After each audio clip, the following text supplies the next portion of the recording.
안녕하세요. 결혼한 지 1년 된 30대 여성입니다. 한창 신혼의 단꿈에 젖어 있어야 할 제가 이런 사연을 쓰게 된 건 바로 양심을 팔아먹은 시어머니와 신우 때문입니다.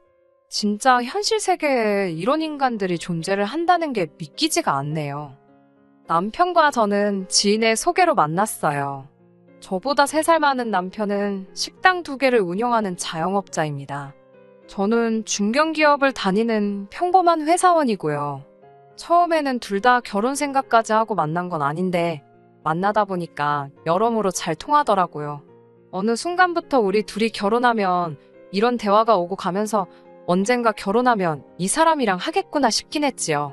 그리고 한 1년 반 정도 교제 후에 본격적으로 결혼 이야기가 나오기 시작했습니다. 남편의 식당은 주로 포장 손님이 많습니다. 그래도 매장 손님을 안 받을 수는 없으니까 저녁 시간에 대부분을 식당에서 보내지요. 월 매출은 2곳 합해서 적으면 700~800 많으면 900에서 1000 사이로 법니다. 적은 수입은 아니에요. 제 경우에는 연봉은 5000대 후반으로 세금이나 이런 거 저런 거 제하고 나면 월 400 조금 넘습니다. 남편에 비하면 적은 편이지만 회사에서 주는 복지나 혜택 등을 고려하면 직장인치고는 나쁜 편은 아니에요.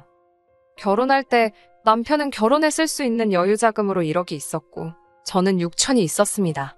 그리고 당시 저는 보증금 3000짜리 반지하에서 전세를 살며 자취 생활을 하고 있었어요. 결혼 당시 양가 도움은 받지 않았습니다.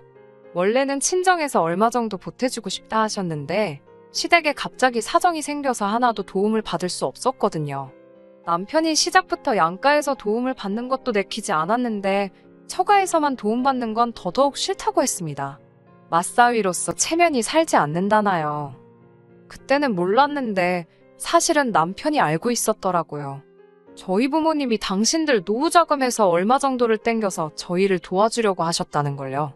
남편이 그걸 알고 나서 마음이 너무 불편했답니다. 그래서 자기도 사람이니까 물론 욕심이 나기는 했지만 에라 모르겠다라는 기분으로 그냥 안 받는다고 질러버렸대요. 그 속사정을 알고 난 후 시댁에서 해주고 못해주고를 떠나서 항상 남편한테 고맙게 생각하고 있어요. 당시 시댁에서 저희를 도와주실 수 없었던 건 신우네에게 일이 생겼기 때문입니다. 신우 남편은 전업 투자자라고 들었어요. 집에서 주식도 하고 코인 투자도 하고 그런다고 해요. 원래는 착실하게 중소기업을 다니던 직장인이었는데 안 좋은 일에 휘말리면서 회사에서 잘렸다고 들었습니다. 회사 공금 대략 1억 정도에 손을 댔다는 것 같아요. 그런 이유에서인지 남편은 신우 남편하고 사이가 그다지 좋지 않아요. 남편은 성실하고 책임감이 있는 성격이거든요. 개미와 배짱이로 치면 개미 같은 사람입니다. 신우 남편은 전형적인 배짱이고요. 아무튼 그런 신우 남편이 저희가 결혼할 무렵 투자를 잘못하는 바람에 큰 손해를 봤다고 들었습니다. 게다가 안 좋은 일은 한 번에 몰려서 온다더니 신우네가 전세 계약을 갱신하려니까 집주인이 보증금을 올려받겠다며 안 되겠음 방 빼달라고 하더랍니다. 결국 어머님이 신우네를 길거리에 나앉게 할 수는 없지 않냐 하시면서 남편더러 양보하라고 하셨답니다. 그나마도 원래는 신우가 어머님께 말씀드리기 전에 저희 남편에게 먼저 연락을 해와서는 좀 도와달라고 했었나 봅니다. 하지만 줄곧 신우가 신우 남편하고 연애할 때부터 신우 남편이 어떤 사람인지 다 지켜봤던 남편으로서는 돈거래는 죽어도 하기가 싫더랍니다.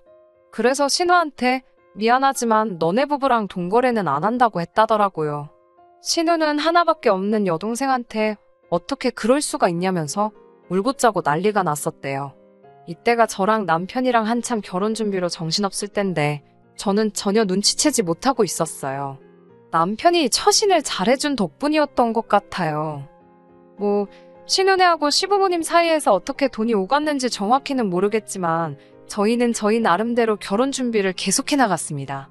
양가 도움을 안 받기로 하니까 오히려 일이 진행되는 데 있어서 큰 어려움이 없었던 것 같아요. 단 한 가지 뜻대로 되지 않았던 건 신혼집이었어요.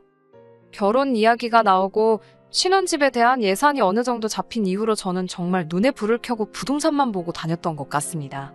솔직히 예산이 적어서 여러 부동산을 돌아다니지는 않았어요. 처음에는 의욕적으로 몇 곳에 가봤는데 다들 제가 금액을 말하면 무시하는 느낌이었거든요. 그래서 얼마 후부터는 밖에 붙어있는 종이들만 훑어보면서 머릿속으로 나름대로 정리를 해가고 있었지요. 그러면 안 되지만 회사에서도 틈틈이 부동산만 확인하고 그랬어요. 그래도 결국 결혼식 날까지 신혼집을 못 구해서 식을 올리고도 한동안 각자 별거 생활을 하는 초유의 대참사가 발생하고 말았지 뭐예요. 하지만 이 표현이 어울리는지는 모르겠는데 죽으라는 법은 없더라고요. 결혼식 이후 눈물의 생이별을 하고 한 달이 다 돼갈 무렵이었어요. 당시 제가 살던 반지하에서 걸어서 정말 30초도 안 걸리는 거리에 부동산이 하나 있었거든요. 아무래도 집에서 가까우니까 뻔질나게 지나다니면서 부동산 소장님을 자주 뵙게 되었어요. 제가 먼저 인사를 드리기 시작하니까 소장님도 반갑게 받아주셨고요. 조금 가까워졌다 싶었을 때부턴 그래도 음료 하나 사들고 들려서 괜히 없는 너스레도 떨어가면서 이것저것 물어보고 그랬어요. 그 덕분인지 하루는 소장님께서 지나가던 저를 붙잡으며 잠깐만 들어와 보랍니다. 그러더니 매물 하나를 보여주셨어요. 부동산에서 10분 정도 거리에 위치한 아파트였습니다. 가격도 시세보다 훨씬 저렴했어요. 정말 약간의 대출만 받으면 될 것 같더라고요. 파는 분이 70대 어르신인데 이제 다 귀찮아서 고향 내려가신다며 빨리 팔아달라고 하셨답니다. 안에 좀 수리는 해야 되겠지만 그래도 이런 매물은 잘 나오지 않는다면서 매물 보자마자 제 생각이 나서 아직 아무데도 안 올리셨다고 그러시는 거예요. 그렇게 정말 운 좋게 아파트를 사게 되었지요. 그렇게 집안을 고치고 이것도 정말 할 이야기가 많은데 이건 시댁하고 직접적인 관련은 없으니 생략할게요. 마침내 결혼식을 올린 후 2달 만에 신혼생활을 시작하게 되었지요. 그리고 그 무렵 신우가 임신했다는 소식을 전해왔습니다. 솔직히 저희 결혼할 때 축의금을 못 받아서 저희도 따로 선물은 안 했어요. 남편이 안 받았으니 안 주는 게 맞다고 하지 말자고 했고 저도 기분이 상했던 터라 굳이 남편 말에 반대해가면서까지 챙기고 싶지는 않더라고요. 축하한다고 전화하고 꽃바구니만 보냈습니다. 아무튼 신혼집에 들어가고 일주일도 되지 않았을 시점에 신우에게 집들이 안 하냐고 연락이 왔어요. 당시 가정가구도 다 들어오질 못한 상황이라서 시간이 좀 걸릴 것 같다고 했습니다. 그러자 신우가 한다는 말이 혹시 시부모님께서 결혼할 때 도와준 거 없다고 일부러 안 부르는 거 아니냐고 그러더라고요. 제가 설마 그럴 리가 있냐면서 그리고 혹시나 해서 하는 말인데 저희 친정부모님도 아직 와보신 적 없다니까 그 말이 진짠지 아닌지는 자기가 확인할 수도 없고 알고 싶지도 않다더군요. 말투가 완전히 싸우자는 식이었어요. 그러더니 꼭 시부모님부터 모시고 집들이를 하랍니다. 먼저 결혼해 본 선배가 해주는 조언이라고 생각하고 고깝게 듣지 말라나요. 어이가 없었지요. 손이 신우도 아니고 심지어 나이도 저보다 어리면서 겨우 결혼 저보다 일찍 했다고 선배를 운운하다니 황당했어요. 그래도 임신한 사람이랑 싸울 수는 없으니 그냥 참고 들어줬습니다. 남편에게 이야기하니까 얼마나 으스댈 게 없으면 그런 걸 들먹이겠냐고 신경도 쓰지 말랍니다. 만만한 게 나냐고 제가 속상하다고 투덜거리니까 다시 한번 이런 일이 있으면 자기가 가만 안 둔다고 하더라고요. 하지만 이건 앞으로 있을 일에 비하면 진짜 애교에 불과했어요. 어느덧 가구와 가전도 다 들어왔습니다. 취향과 가격 그 중간쯤으로 타협해서 신혼집을 꾸몄지요. 앞으로 갚아나가야 할 대출을 생각하면 머리가 아픈 건 사실이었지만 남편도 저도 열심히 벌고 있었으니까 크게 스트레스를 받지는 않고 있었어요. 집들이를 준비하면서 남편이나 저나 맞벌이를 하다 보니 처음에는 집들이 음식을 주문하려고 했습니다. 저도 자취생활을 오래 하긴 했지만 점심은 대부분 회사에서 해결했고 저녁은 샐러드나 도시락으로 간단하게 해결하는 편이었기 때문에 요리라고 부를 만한 건 잘 못하거든요. 남편도 비슷한 상황이었어요. 요식업에 종사하고 있어도 매일같이 하는 거나 잘하는 거지 다 잘하는 건 아니라며 손사래를 치더군요. 그런데 임신 중인 신우를 생각하니까 시켜먹기가 좀 찝찝하더라고요. 혹시나 잘못 먹고 배탈이라도 나면 큰일이잖아요. 맛이 없더라도 탈이 안 나는 게 중요하다 싶었기에 죽이 되든 밥이 되든 저희가 직접 해보기로 했지요. 집들이 당일이었습니다. 제가 속물처럼 보일지도 모르겠지만 솔직히 실망했네요. 시부모님도 그렇고 신은혜도 그렇고 어쩜 그렇게도 무심할 수가 있는 건지 제가 뭐 큰 거 바란 것도 아니에요. 물론 주변 친구들은 처음에 집 샀을 때 가족들이 가전제품도 선물해주고 그러더군요. 저희 친정부모님도 저희 결혼할 때 따로 못 보태주신 게 마음에 걸리신다면서 가전 살 때 쓰라고 500만 원 주셨고요. 그런데 시부모님은 정말 휴지 하나도 안 사오셨더라고요. 신은혜도 말해모하겠어요. 빈손으로 덜렁 왔더군요. 정말 큰 거 바라지도 않았고 하다못해 꽉티슈라도 사왔으면 좋았을 거예요. 아니나 다를까 남편을 보니 남편도 실망을 했는지 표정이 영 좋지 못했습니다. 식사는 이미 도착 시간에 맞춰 준비된 상태였어요. 그런데 신은혜가 집 구경부터 먼저 하고 싶다고 우기더라고요. 시부모님은 집 보는데 얼마나 걸리겠냐며 신우하자는 대로 하시겠답니다. 시부모님은 그렇다 쳐도 신은혜가 정말이지 집안 구석구석을 살피더라고요. 그래봤자 20평대 아파트라 볼 것도 많이 없었지만 안방까지 들어가서는 서랍장까지 열어보는데 어이가 없었어요. 거긴 뭐하러 열어보냐니까 제가 어떻게 정리해놓고 사는지 궁금해서 봤답니다. 원래 하고 다니는 거 멀쩡한 여자들이 집은 지저분하다면서 언니는 어떤가 궁금했답니다.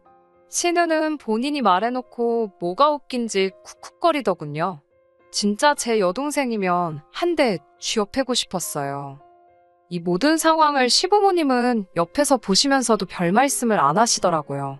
고작 신우한테 한다는 말씀이 너는 별게 다 궁금하다면서 어려서부터 신우가 호기심이 많았답니다. 그 와중에 신우 남편은 더 얄밉게 이 가구가 벽지랑 안 어울린다. 이 조명은 좀 산티가 난다. 그러면서 혼자 품평회를 하고 있었고요. 부부가 어쩜 그렇게 똑같이 꼴배기 싫은 소리만 해대던지 그냥 다들 빨리 갔으면 좋겠다는 생각뿐이었어요.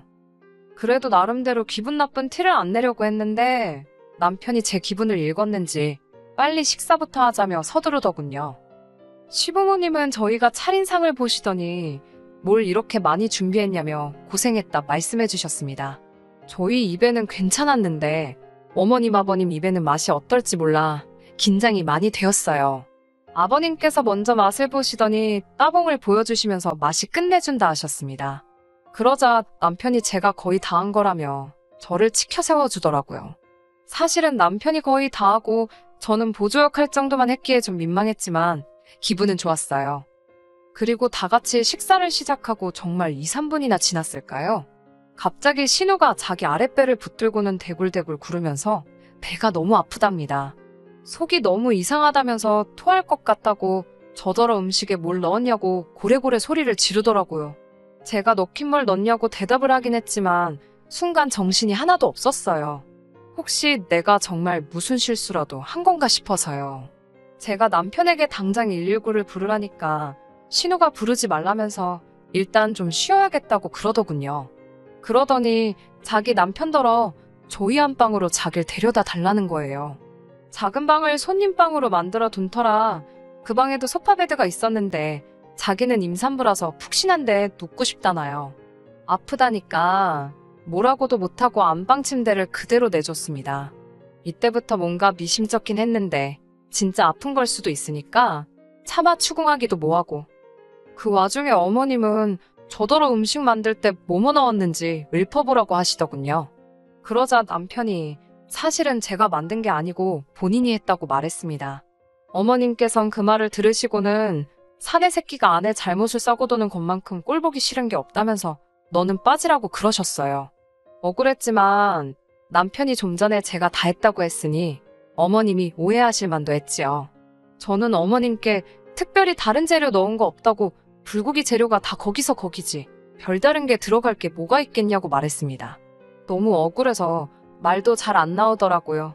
저는 계속해서 제가 뭔가 잘못 넣었으면 왜 다른 사람들은 괜찮냐고 어째서 신우만 아프겠냐고 물었지만 어머님이 저를 보는 눈빛은 말 그대로 너 내 딸한테 무슨 짓을 한 거냐 이거였어요.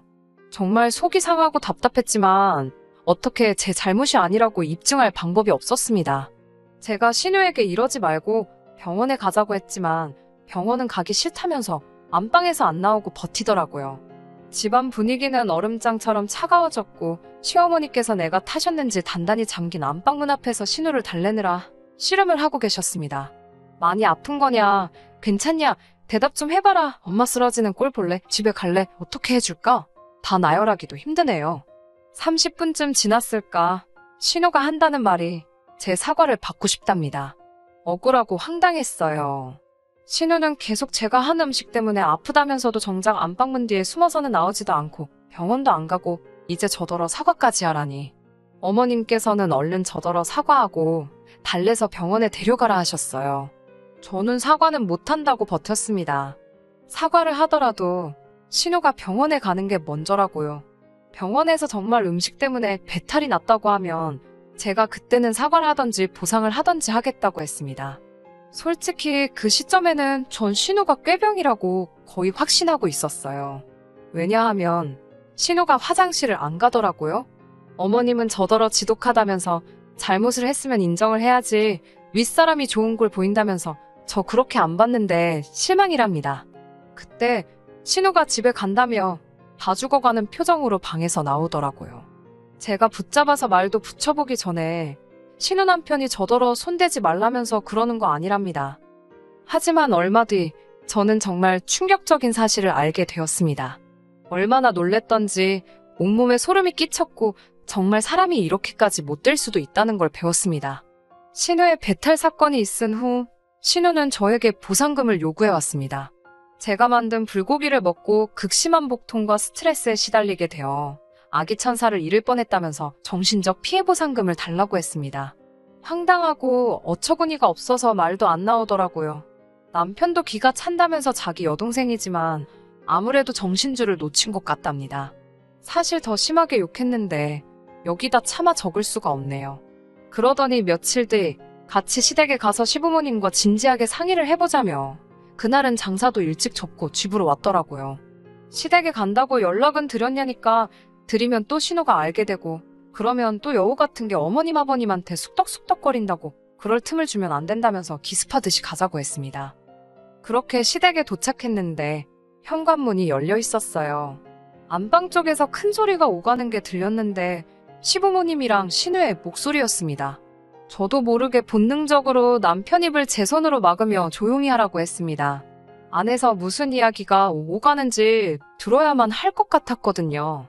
신우는 돈 안 주면 남편한테 다 이야기한다는데 어떡하냐며 소리를 지르고 있었습니다.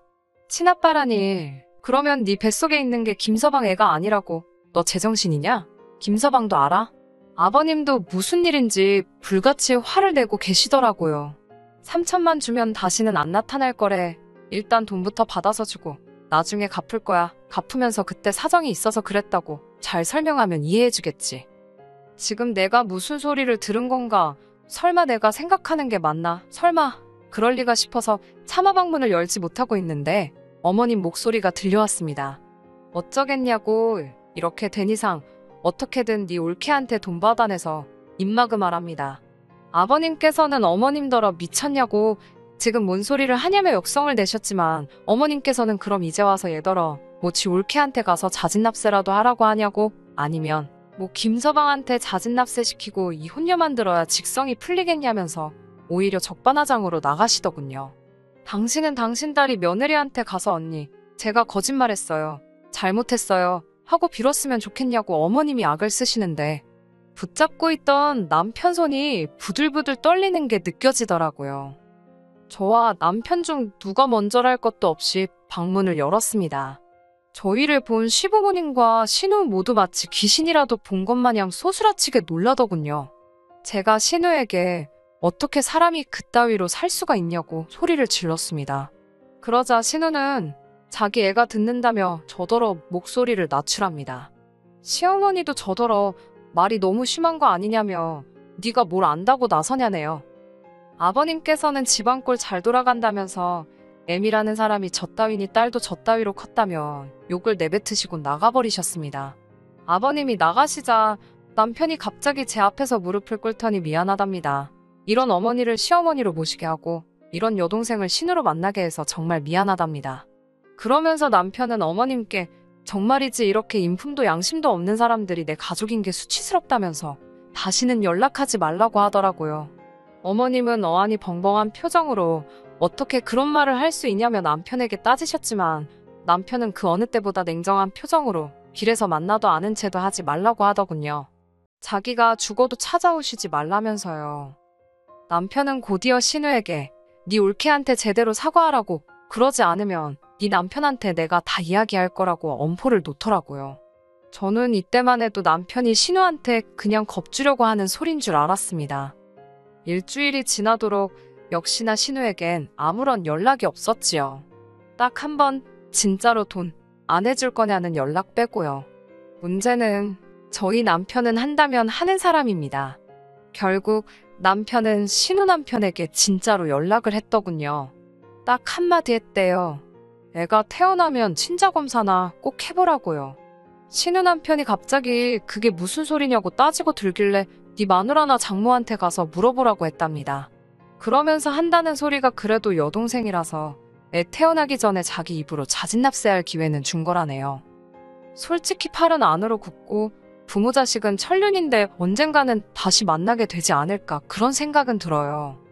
그걸 제가 언제까지 막을 수는 없겠지요. 뭐 지금도 제가 막는 건 아니고 남편이 선택한 일이지만요. 그래도 당장은 남편이 든든하게 제 편에 있어주니까 다행이다 싶습니다. 훅이라고 해야 될지는 모르겠는데 남편의 고집으로 결국 저희는 새 집에 얼마 살아보지도 못하고 이사를 했습니다. 시댁 식구들이 저희 집 주소하는 게 찝찝하다면서 남편이 이사를 강력히 주장했거든요. 지금 이사 온 곳은 시댁 식구들은 아무도 몰라요. 그리고 요 근래에는 아버님하고만 연락을 주고받으며 지내고 있습니다. 사실 그 사건 당시 아버님의 반응은 그래도 정상이셨잖아요.